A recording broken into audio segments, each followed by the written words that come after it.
Alors, pour ma part, Caroline Goutsoulard, hein, je suis ingénieure protection du vignoble à l'Institut français de la vigne et du vin. Et je vais vous présenter l'outil POM, hein, dont fait l'objet de ce webinaire. Alors, je vais vous partager mon écran. Hop.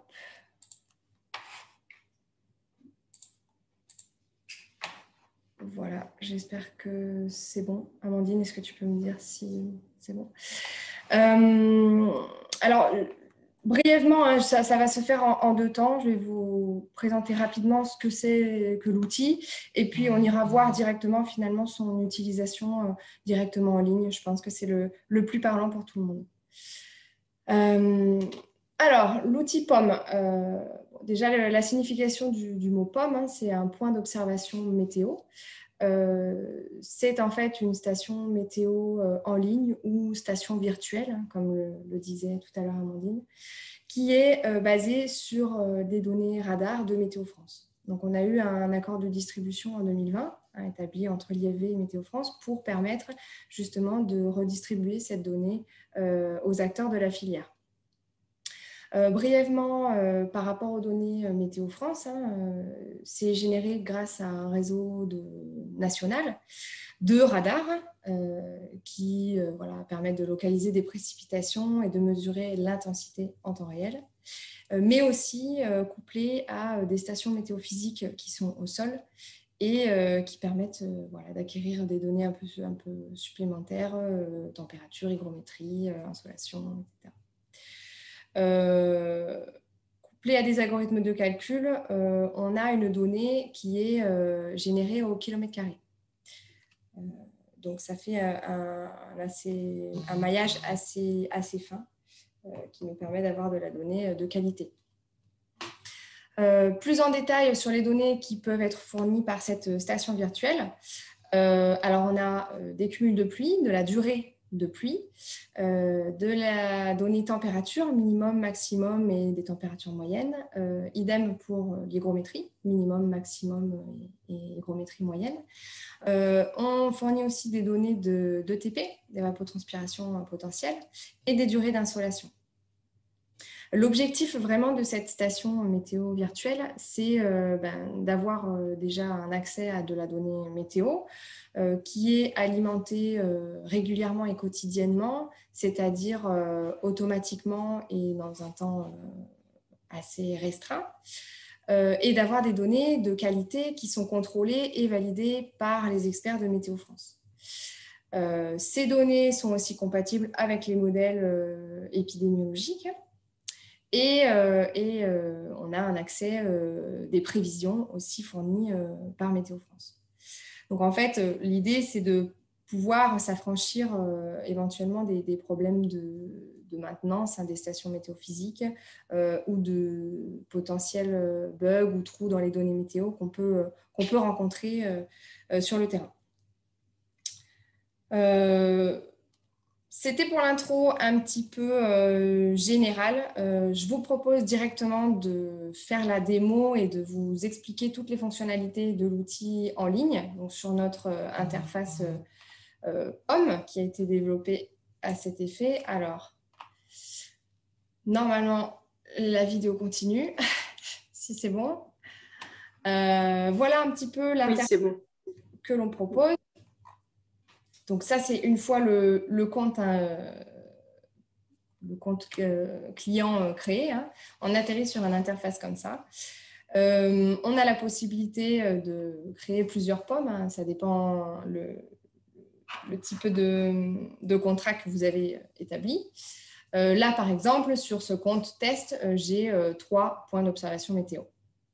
Donc, sur ces points d'observation météo, très classiquement, si je vais sur le premier point, j'affiche ma donnée de cette façon-là. Donc, on a un affichage sous forme de graphique interactif.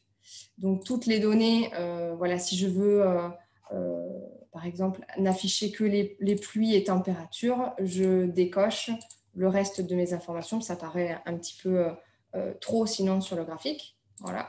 Et je n'affiche que les températures et les pluies voulues.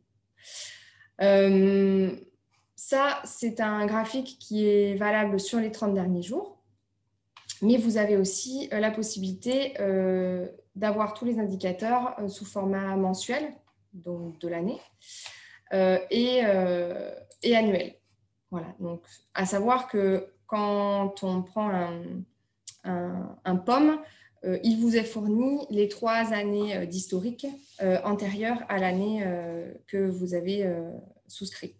Donc, c'est-à-dire que là, si vous souscriviez en 2021, vous avez un historique de votre point d'observation depuis 2018, 3 dernières années. Donc voilà, de façon assez bref. Et ensuite, vous avez les données sous forme de tableau de cette façon-là. Alors, en gris sont les données prévisionnelles. Hein. On est bien le 16 décembre, donc la donnée est encore en prévisionnel. Et à partir du 15 décembre, les lignes passent en blanc. Donc, c'est de la donnée qui a été validée et incrémentée. Donc, vous avez le cumul de pluie, comme je vous l'ai dit, la durée de la pluie, la variabilité de la pluie, c'est-à-dire que quand vous positionnez un point, un POM, on va rattacher, si vous voulez, au point météo maillé le plus proche. Mais l'intérêt, c'est d'avoir une variabilité entre les 4 points autour de votre point pour voir s'il y a une variabilité sur le secteur. Ensuite, vous avez la durée de la pluie, les températures mini, maxi, moyennes, l'évapotranspiration, l'insolation. Alors, certaines données ne sont qu'en acquises, hein, ce qui est tout à fait logique, et les hygrométries mini, maxi, moyennes. Ça, c'est la base de l'outil. L'intérêt de cet outil, ça va être de pouvoir faire de l'analyse, finalement, de notre donnée météo. Donc, si je reviens à mon interface de base, hein, vous avez tout un tas d'outils ici à votre disposition que je vais vous présenter un par un et qui permet de faire une analyse plus fine, finalement, de la donnée que vous avez acquise. Alors, très brièvement, je vous présente la visualisation cartographique. C'est uniquement, voilà, pour pouvoir visualiser où est votre point. Si je sélectionne mon premier point, voilà, je peux juste de la visualisation carto hein, de où se situe mon point. Bon, après ça, je reviens sur le point. C'est vraiment uniquement à des fins de visualisation. Vous avez le deuxième outil qui est la carte météo interactive, ici. Alors, cet outil permet, je vais prendre un exemple très concret comme ça, ce sera beaucoup plus simple. Je prends mon point de Bouillard, donc là on est dans le sud de la France.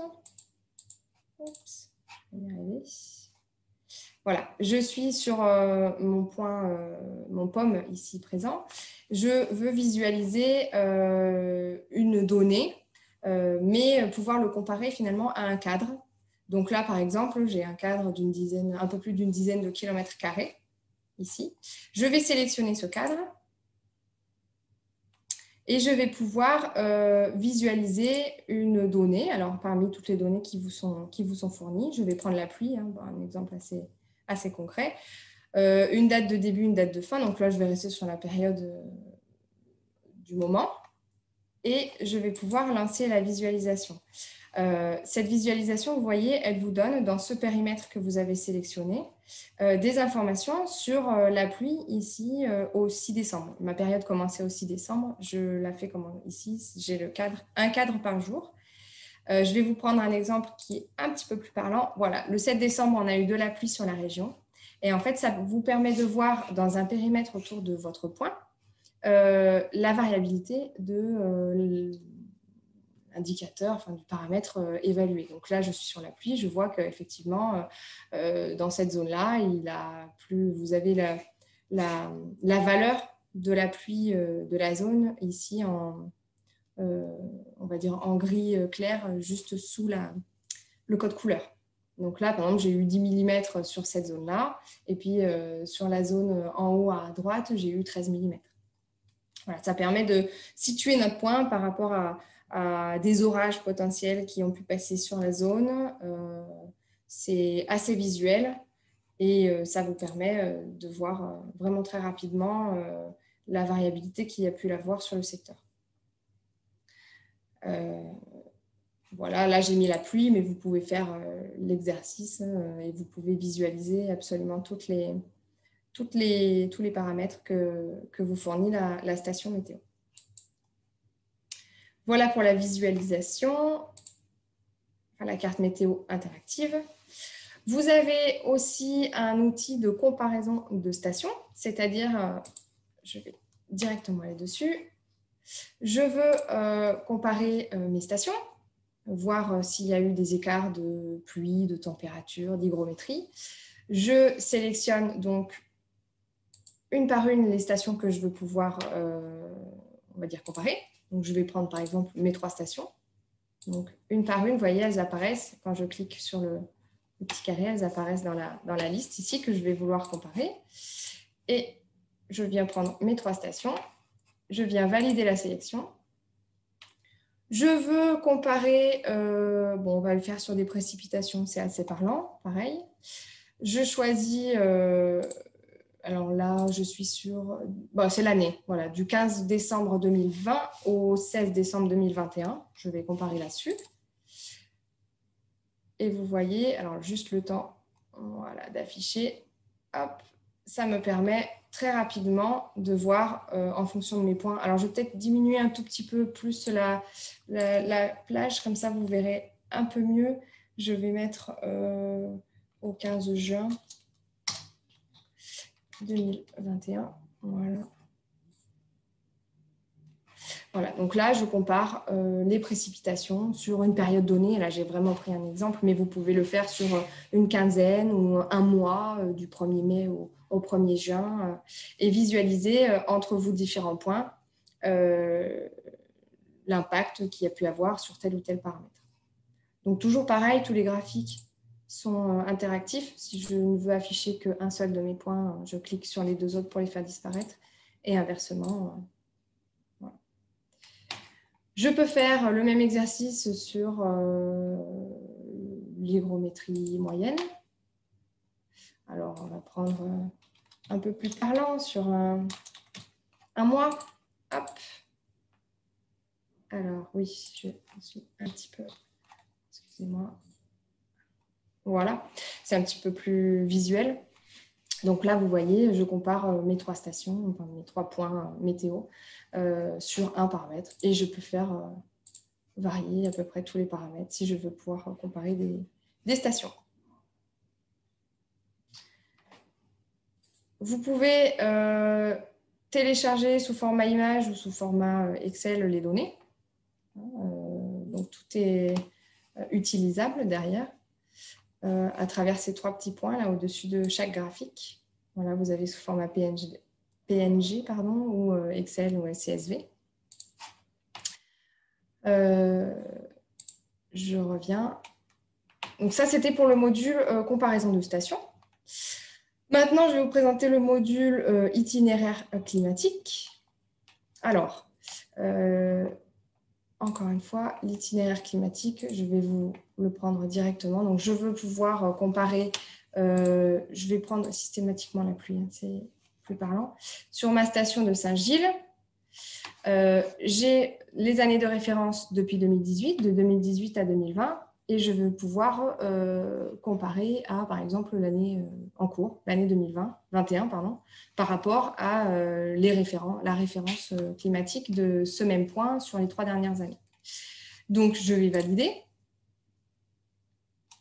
Alors, je vais vous montrer d'abord sur les températures, c'est un petit peu plus parlant. Vous avez la moyenne des années 2018 à 2020 sur votre station. Avec les écarts types, alors on peut les enlever pour que ce soit un petit peu plus visuel. Voilà. Et je veux comparer cette moyenne par rapport à ma station sur l'année 2021. Donc, je vais retourner chercher ma station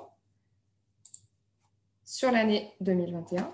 Et voilà, elle apparaît ici sur le graphique. Donc, je vais enlever les moyennes avec les écarts types. Et ça vous permet de visualiser très rapidement, par rapport à la moyenne des 3 dernières années, comment se situe le millésime. Voilà. Que ce soit en termes de température ou encore une fois sur tous les autres paramètres que vous fournit la station. Voilà, on peut choisir de lisser les moyennes sur 7 jours, sur 10 jours ou sur 30 jours, selon comment vous voulez travailler la donnée. Tout est encore une fois téléchargeable hein, en fonction de si vous voulez faire transmettre une information. Voilà, tout est accessible via la plateforme. Je peux comparer aussi hein, le millésime, là j'ai pris le millésime 21, mais vous pouvez très bien aussi comparer les millésimes 2020, 2019, 2018, à savoir quand même que vous allez comparer un millésime qui est inclus dans la normale des trois, enfin, dans la moyenne qui est calculée ici 2018-2020. N'hésitez pas à poser vos questions en même temps s'il y en a dans le chat, hein, comme ça on reviendra dessus. N'hésitez pas. Voilà pour le module itinéraire climatique. Je passe au module des écarts millésimes. Alors, par rapport aux écarts millésimes, c'est vraiment pour pouvoir visualiser aussi très rapidement et pouvoir comparer les millésimes les uns entre les autres par rapport à tous vos indicateurs. Donc, je refais le même exercice, je sélectionne mon point. Voilà, sur cette station de Saint-Gilles. Je vais valider.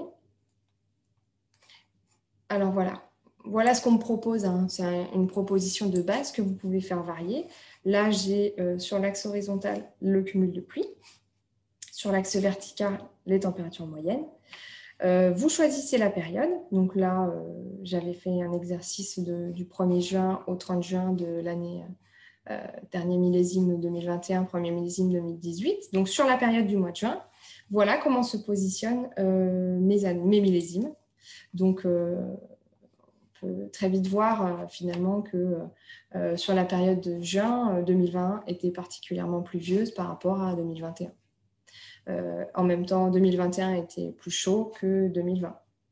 Après, tout est modifiable, c'est-à-dire tout peut s'adapter à ce que vous voulez lui faire dire. C'est-à-dire que là, c'est très classique, hein, température et pluie sur le graphique.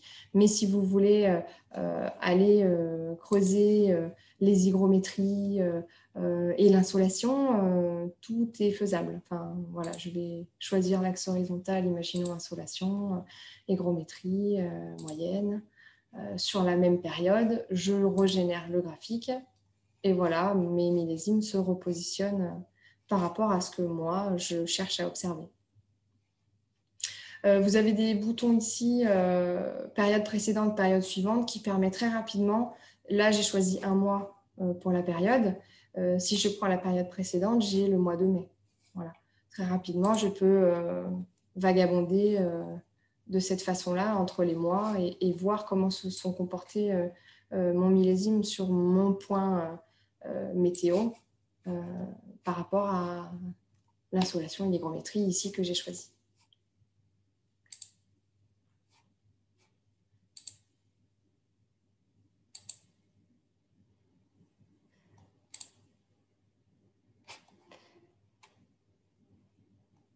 Je peux aussi très bien choisir de ne comparer que 2 millésimes. Ce n'est pas parce que j'en ai 4 que je veux en faire apparaître 4. Hein. Donc voilà, je veux comparer uniquement 2020 à 2021. Je compare de cette façon-là. Vous pouvez exporter les données, comme d'habitude. Voilà, c'est vraiment très... Pour une comparaison de millésimes, c'est vraiment très parlant. Vous pouvez faire vraiment bouger tous les indicateurs que vous souhaitez et les travailler vraiment selon votre analyse à vous. Donc, c'est assez parlant. Et pour finir, vous avez un dernier module qui permet d'analyser les profils climatiques. Alors là, je vais être un petit peu plus... je vais essayer d'être vraiment assez synthétique et claire. N'hésitez pas à me poser des questions dans le chat.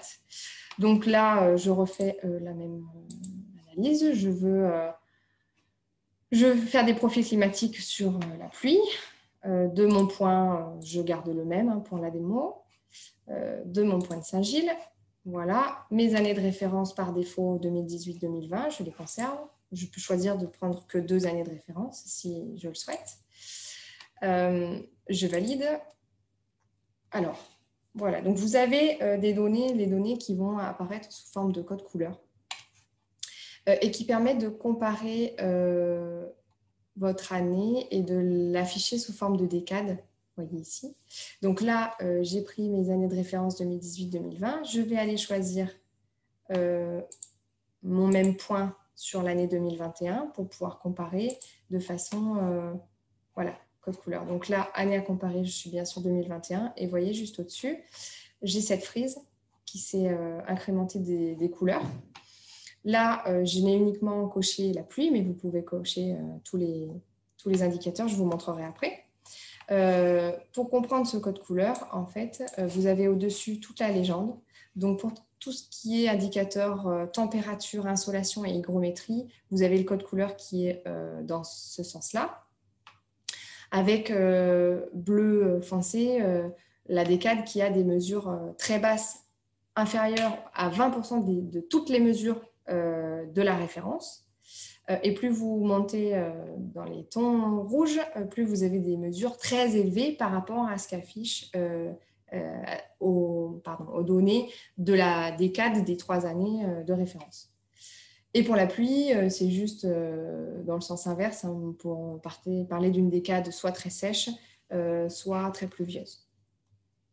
Donc là, très concrètement, sur mon année 2021, sur la variable pluie. Alors, on parle d'année 2021, mais effectivement, on démarre au 1er octobre jusqu'en septembre parce que les conditions hivernales jouent énormément aussi par rapport au millésime qui suit. Donc, on a choisi de l'afficher depuis le mois d'octobre de l'année 2020. Donc là, si j'analyse concrètement, je vois que par exemple, du mois de mars jusqu'à, allez, on va dire fin juin, toutes mes décades sont presque assez sèches par rapport aux décades des 3 millésimes de référence. Et au contraire, à partir du mois de juin, sur ce point-là, à partir de la 3e décade de juin jusqu'à août, je vois que je suis sur une décade très pluvieuse, c'est supérieur à 80% des mesures des 3 années de référence. Donc ça, vous pouvez l'afficher, on peut rajouter voilà, tous les indicateurs que l'on souhaite pour pouvoir, encore une fois, d'une autre façon, situer notre millésime par rapport à son historique. Vous pouvez tout afficher. Après, c'est juste au niveau de la compréhension, à vous de jouer avec. Là, j'affiche tout et voilà. Ça me permet très rapidement de voir si mon millésime est plus pluvieux, plus sec, a eu plus d'hygrométrie sur une certaine période ou moins sur une autre, etc. Je peux choisir, encore une fois, de comparer une autre année. J'ai pris 2021 pour un schéma très classique, mais vous pouvez jouer avec la donnée de la façon qui vous plaît. De même, vous pouvez jouer avec les points, c'est-à-dire que là, j'ai pris le point de référence, je compare mon année 2021 de mon point de référence avec la référence de mon point aussi sur les 3 dernières années, mais je peux aussi choisir de comparer de cette façon-là avec un autre point. C'est-à-dire que je veux voir le point qui n'a rien à voir, je peux aussi comparer de cette façon-là. Voilà. Donc, tout est expliqué, réexpliqué, les profils climatiques, à quoi ça sert. Tous les modules sont réexpliqués sur l'outil. Et après, c'est la prise en main qui fait vraiment l'intérêt de l'utilisateur.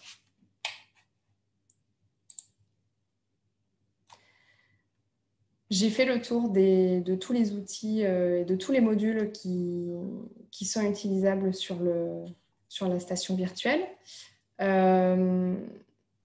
N'hésitez pas à poser des questions. C'est assez synthétique, mais c'est vraiment pour permettre de découvrir l'outil et de découvrir ses fonctionnalités. Donc voilà, l'intérêt du webinaire, c'est aussi de pouvoir échanger par rapport à vos besoins. Merci Caroline pour cette présentation exhaustive.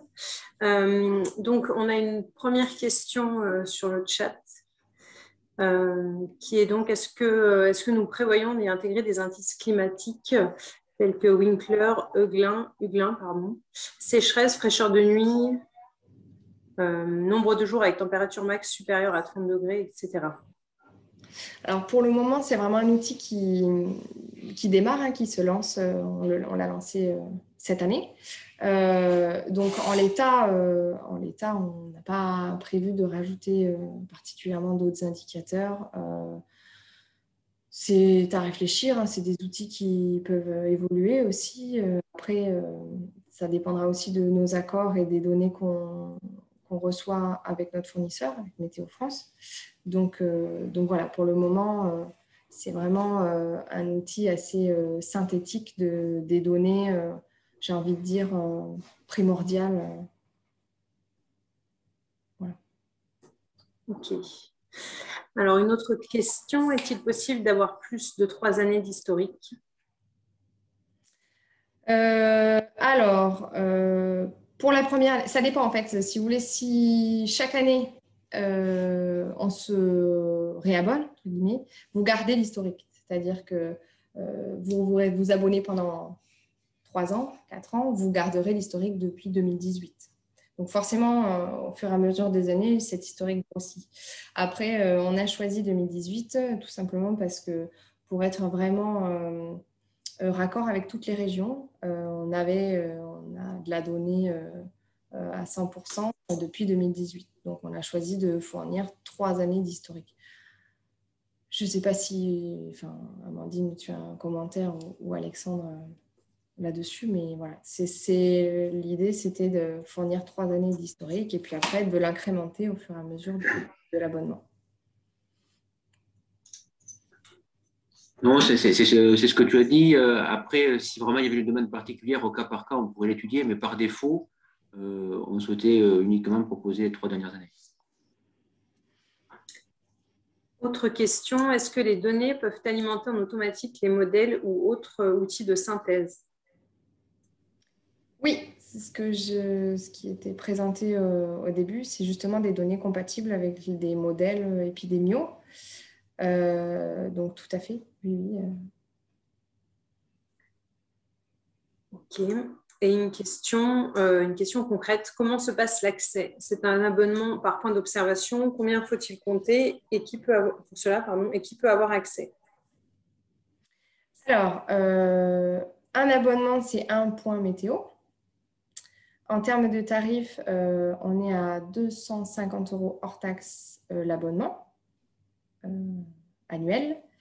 Et c'était quoi la troisième question? Qui peut avoir accès? Donc, tout le monde. Tout le monde, c'est ouvert vraiment à tout le monde. Oui, aussi bien conseillers que vignerons. Et donc, oui, c'est un abonnement annuel. Je pense que tu l'as déjà précisé. Ouais. Et donc, une question qui est, est-ce que l'offre POM permet d'avoir aussi des prévisions? Donc, Oui. je te laisse répondre, Caroline. Oui, je vous remontre très rapidement.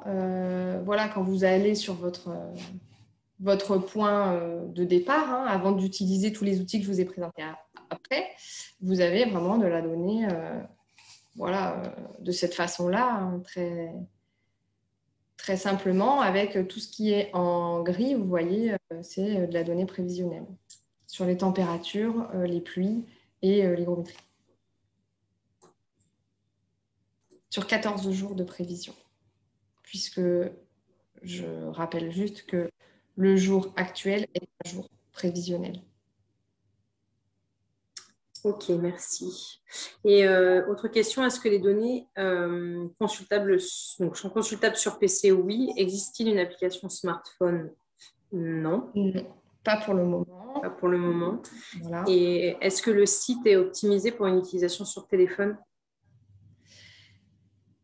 Très bonne question. Il est responsive. Ça doit être ça, l'expression. Alex, tu as peut-être la réponse. J'avoue que je l'ai pas. Non, en fait, si on veut l'utiliser sur téléphone, c'est vraiment pas fait pour être utilisé sur téléphone. Alors, on peut avoir, si c'est pour avoir accès à des infos de base, par exemple les prévisions, oui, on peut s'y connecter, mais voilà. Après, ça, c'est vraiment un outil qui est fait pour faire de l'analyse de données, et c'est bien d'être devant son écran, parce qu'il y a des graphiques, il y a la carto. Donc, pour moi, c'est vraiment pas un outil qui est fait pour être utilisé sur téléphone.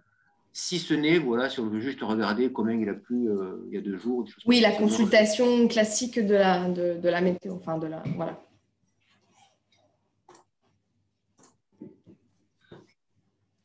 Après, si c'est juste pour faire de la consultation de données météo, on a d'autres outils qui sont plus simples et moins chers, qui vont être présentés par Caroline dans le prochain webinaire à 15 heures. Ceux qui ne sont pas inscrits. Alors, autre question, avez-vous testé la robustesse en feedback? La remarque, c'est qu'à première vue, cela a l'air très puissant par rapport à des différences de pluvio entre deux villages, par exemple. Mais quelle fiabilité accorder à cela, car on reste au niveau d'un modèle mathématique? Trois petits points. Alors, nous, cet outil, hein, on l'utilise en interne depuis déjà pas mal d'années. Là, on a décidé effectivement, on trouvait qu'il y avait un besoin de le transférer hein, aussi à la filière, avec la montée en puissance de toutes les stations météo, finalement. Après, nous, cet outil-là, on l'utilise vraiment en interne dans des expérimentations ou des projets depuis pas mal de temps. Donc, la robustesse, enfin, nous, de notre utilisation, en tout cas en interne, on l'a validé. Ok. Alex, tu souhaites rajouter quelque chose? Ouais, non, on fait ça tellement bien, Caro, qu'il n'y a rien à rajouter. Ok. Alors, je ne sais pas si vous avez d'autres questions. En tout cas, on a encore 20 minutes. On avait vu large pour permettre un échange, donc n'hésitez pas. Pour le moment, pas de nouvelles questions en vue, mais le chat est ouvert, donc n'hésitez pas.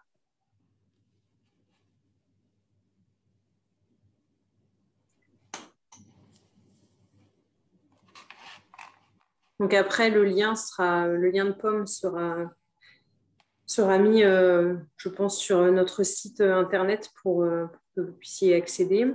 Et après, pour ouvrir un compte, il faut nous envoyer un mail. C'est pas pour le moment, je pense que c'est pas je vais y arriver, une inscription en ligne directe. Donc, il faut passer par l'un de nous trois pour y avoir accès. Ah, alors il y a une question qui est précisée par rapport à l'alimentation en automatique des modèles. C'est en fait, est-ce qu'il faut passer par un export pour alimenter les OAD et synthèses pour des newsletters techniques, par exemple, ou y a-t-il possibilité de pont automatique? Alors, ça dépend quel OAD. Nous, on a, je ne sais pas si on avait prévu d'en parler, mais on peut avoir des ponts, enfin, des offres spéciales de justement pommes plus OAD. Donc, on travaille avec la même donnée météo. Après, l'export, il se fait sous ce format Excel. Alors, derrière, tout dépend comment finalement les autres OAD ont besoin d'avoir de la donnée de météo. Ça.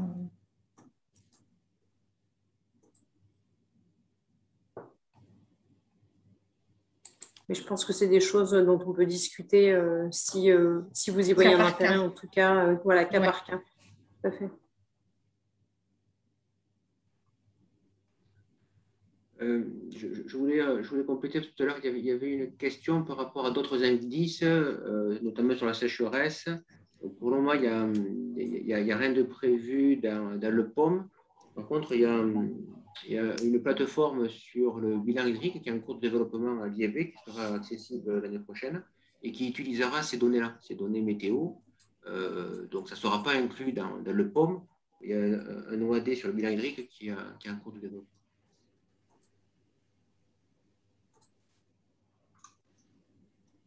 Merci Alex pour cette précision. Alors, a priori, pas de nouvelles questions qui arrivent.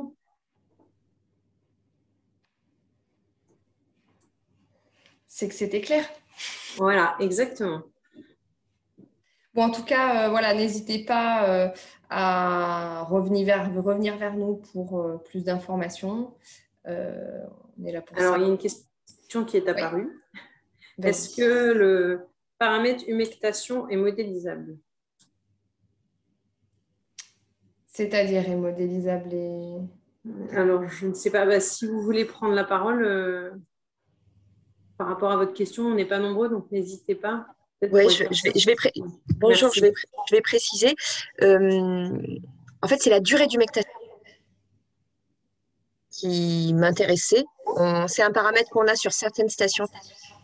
Est-ce que sur ces données calculées, il est possible d'envisager de l'avoir un jour ou pas du tout pour des raisons techniques ou autres? Vas-y, Alex, je te vois. Merci. Oui. Alors, effectivement, c'est un paramètre qui nous intéresse aussi. Et donc, on a sollicité Météo France par rapport à ça. Et on devrait avoir ce paramètre-là qui devrait rejoindre les autres paramètres. Alors, pas pour tout de suite. Je ne pense pas que ça sera pour la campagne 2022.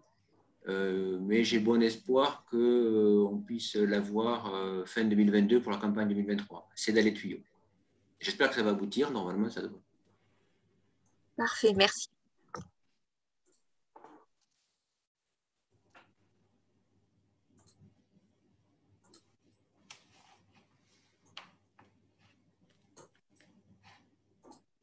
Bon, pas de nouvelles questions. Mais je vous propose de clore ce webinaire. Merci en tout cas à tous d'avoir participé. Et puis, si vous avez des questions, n'hésitez pas à nous contacter. Donc, je ne m'étais pas présentée en début de webinaire, mais je suis Amandine Roux. Donc, vous avez reçu le mail d'invitation avec mon email. Si vous avez besoin de me contacter, n'hésitez pas. Et donc, Caroline Boutsoulard se fera également un plaisir de vous répondre. Voilà. Bon après-midi à vous. Petite précision, si vous voulez continuer sur le webinaire des OAD qui suivent, où on va vous présenter, on présente à 15h avec Alexandre Davy ici présent, les outils OADEX, Viti et Decitrace. Oui.